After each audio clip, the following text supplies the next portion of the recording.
നമസ്കാരം, എല്ലാ കൂട്ടുകാർക്കും സ്വാഗതം. എല്ലാവർക്കും സുഖാന്ന് വിശ്വസിക്കുന്നു. ഇന്ന് നമ്മൾ തെരണ്ടി മീൻകറിയാണ് ഉണ്ടാക്കിയിട്ടുള്ളത്.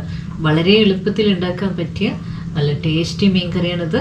അപ്പോൾ ഇത് എങ്ങനെ ഉണ്ടാക്കണമെന്ന് നമുക്കൊന്ന് കണ്ടു നോക്കാം.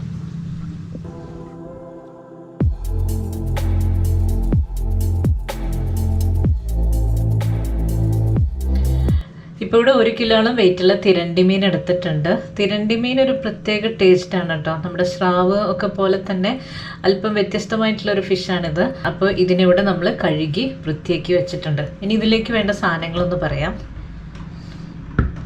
ഇവിടെ കൊച്ചുള്ളി നമ്മൾ ചതച്ചെടുത്തിട്ടുണ്ട്. ഇപ്പോൾ ചതയ്ക്കുന്നതിന് പകരം അരിഞ്ഞു വെച്ചാലും മതി. എൻ്റെ ഈ കൈപ്പിടിയിൽ ഒതുങ്ങുന്ന തരത്തിൽ ഞാൻ കൊച്ചുള്ളി ഇവിടെ എടുത്തിട്ടുണ്ട്. പിന്നെ ഇഞ്ചി, വെളുത്തുള്ളി, പച്ചമുളക് ചതച്ചെടുത്തിട്ടുണ്ട്. പിന്നെ കുറച്ച് കറിവേപ്പില, ഒരു തക്കാളി വേണം. പിന്നെ നമ്മളിവിടെ 1 കിലോ ആണല്ലോ വെക്കുന്നത്, അതിനനുസരിച്ച് ഇത്തിരി അധികം ഞാൻ എടുത്തിട്ടുണ്ട്. അപ്പം ഇൻഗ്രീഡിയൻസ് നമ്മളിപ്പം 1/2 കിലോ മീനാണെങ്കിൽ ഇതിൻ്റെ പകുതി ചേർത്താൽ മതിയോ. ഒരു 3-4 പീസ് കുടംപുളി നല്ല ചൂടുവെള്ളത്തിൽ ഇട്ട് വെച്ചിട്ടുണ്ട്. അപ്പം ഇതും വേണം നമുക്ക്. പിന്നെ മസാലകളാണ് വേണ്ടത്, പൊടികൾ. അത് നമുക്കൊന്ന് ചൂടാക്കി എടുക്കാം. നമുക്ക് പൊടികൾ ചൂടാക്കി എടുക്കാൻ വേണ്ടിയിട്ട് ഒരു പാൻ അടുപ്പത്ത് വെച്ചിട്ടുണ്ട്. അതിലേക്ക് ഞാൻ 2 സ്പൂൺ മല്ലിപ്പൊടി ഇടുന്നുണ്ട്. ചെറുതായി മൂപ്പിച്ചെടുക്കാം. ഇനി 2.5 സ്പൂൺ മുളക് പൊടി, ഒരു 1/4 സ്പൂൺ മഞ്ഞൾപ്പൊടി. ഇനി നമുക്ക് നന്നായിട്ട് മൂപ്പിച്ചെടുക്കാം. ഇതിൻ്റെ കളറ് മാറുന്ന വരെ നമുക്കൊന്ന് ഇങ്ങനെ മൂപ്പിച്ചെടുക്കണം. ഇപ്പോൾ പൊടിയുടെ കളറെല്ലാം മാറിയിട്ടുണ്ട്. മൂക്കുമ്പോഴുള്ള ഒരു മണമുണ്ടല്ലോ, അതെല്ലാം വന്നിട്ടുണ്ട്. ഇപ്പോൾ പൊടിയുടെ കളറെല്ലാം മാറി. ഇനി നമുക്ക് ചട്ടി അടുപ്പത്ത് വയ്ക്കാം. ചട്ടി ചൂടായിട്ടുണ്ട്. അപ്പോൾ ഇതിലേക്ക് വെളിച്ചെണ്ണ ഒഴിച്ചു കൊടുക്കുകയാണ്. നമ്മുടെ ഈ ഉള്ളിയൊക്കെ വഴറ്റി കിട്ടാനുള്ള പാകത്തിനുള്ള വെളിച്ചെണ്ണ. വെളിച്ചെണ്ണ ചൂടായിട്ടുണ്ട്. അപ്പോൾ അതിലേക്ക് ചതച്ച് വെച്ചിരിക്കുന്ന ഇഞ്ചി, വെളുത്തുള്ളി ഇട്ട് കൊടുക്കാം.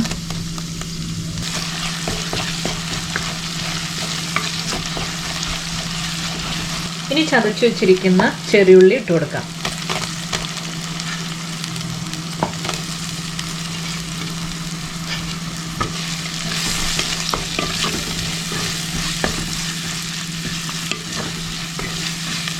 കറിവേപ്പില ഇട്ട് കൊടുക്കാം.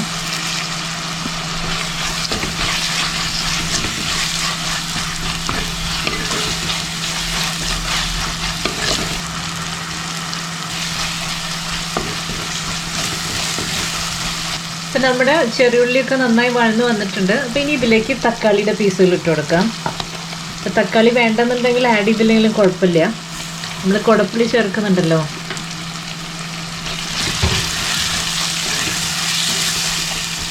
രണ്ട് മിനിറ്റ് നമുക്കൊന്ന് മൂടി വയ്ക്കാം. ഈ തക്കാളിയൊക്കെ നന്നായിട്ട് സോഫ്റ്റ് ആവും.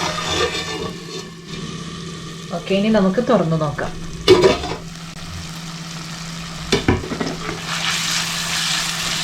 തക്കാളിയൊക്കെ നന്നായി ഉടഞ്ഞിട്ടുണ്ട്. അപ്പം ഇനി ഇതിലേക്ക് മൂപ്പിച്ച് വെച്ചിരിക്കുന്ന പൊടികൾ ചേർക്കാം.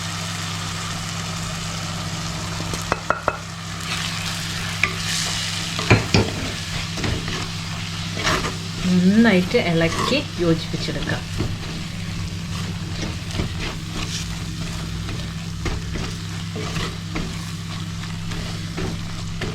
ഇനി നമ്മൾ കുടപ്പുളിയും അതിൻ്റെ വെള്ളം കൂടെ ഇതിലേക്ക് ഇട്ട് കൊടുക്കുകയാണ്.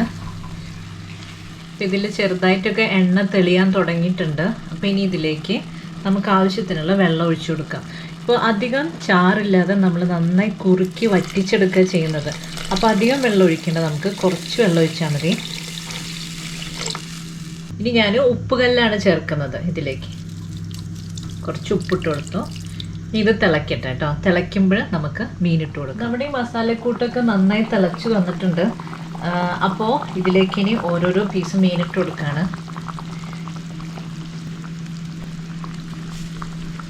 അല്ല, ഇറച്ചി കഷ്ണമൊക്കെ പോലെ കിടക്കുന്ന മീൻ കഷ്ണമാണത്.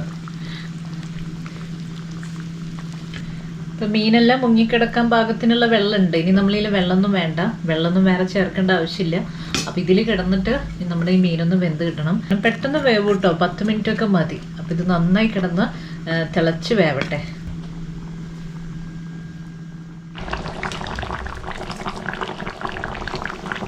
അപ്പം നമ്മുടെ കറി കുറുകി തുടങ്ങിയിട്ടുണ്ട്.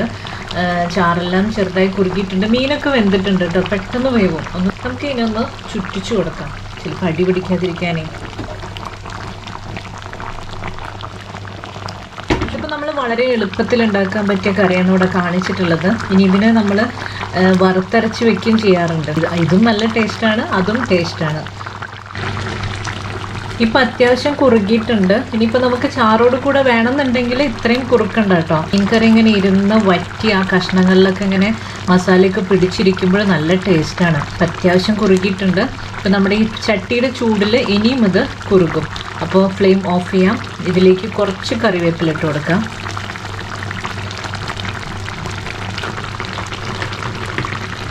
ഇത്തിരി വെളിച്ചെണ്ണ ഒഴിച്ചു കൊടുക്കുന്നുണ്ട്, കുറച്ച്. ഫ്ലെയിം ഓഫ് ചെയ്തു. പക്ഷെ എന്നാലും നമ്മുടെ കറി ഇങ്ങനെ കിടന്ന് തിളയ്ക്കുകയാണ്. ആ ചട്ടിയുടെ ചൂടുണ്ടല്ലോ, അതിൽ കിടന്നിട്ട് തിളയ്ക്കുകയാണ്. അപ്പോൾ ഇനി ഈ ചൂടിൽ കിടന്നിട്ട് ഇത്തിരി കൂടെ കറി ഒന്ന് വറ്റി കിട്ടും. ഇങ്ങനെ ഇരിക്കും തോറും നല്ല ടേസ്റ്റ് വരുന്ന കറിയാണത്. അപ്പം നാളേക്കൊക്കെ എടുക്കുകയാണെങ്കിൽ നല്ല രുചിയായിരിക്കും. അപ്പം ഞാനിതിനെ മൂടിയിടാണ്. 10 മിനിറ്റ് കഴിഞ്ഞിട്ട് നമുക്ക് തുറന്നു നോക്കാം. 10 മിനിറ്റ് കഴിഞ്ഞ് നമുക്കിതൊന്ന് തുറന്നു നോക്കാം.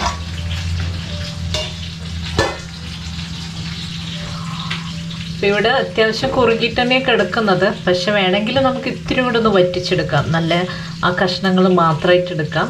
അപ്പോൾ നല്ല ടേസ്റ്റാണ്. ചാറ് വേണമെന്നുള്ളവർക്ക് ചാറോട് കൂടി എടുക്കാം. നല്ല ചാറ് വേണ്ട നല്ല വറ്റിച്ചെടുക്കുകയാണെങ്കിൽ കുറച്ചും കൂടെ വറ്റിച്ചെടുക്കാം. അപ്പോൾ ഇങ്ങനെയുള്ള മീനൊക്കെ കിട്ടുമ്പോൾ ഇതുപോലെയൊക്കെ ഒന്ന് ട്രൈ ചെയ്ത് നോക്കുക. നല്ല എളുപ്പമാണ് ഉണ്ടാക്കാനായിട്ട്, അധികം ബുദ്ധിമുട്ടൊന്നുമില്ല. അടുത്തൊരു വീഡിയോയുമായി ഇനിയും കാണാം. നന്ദി, നമസ്കാരം.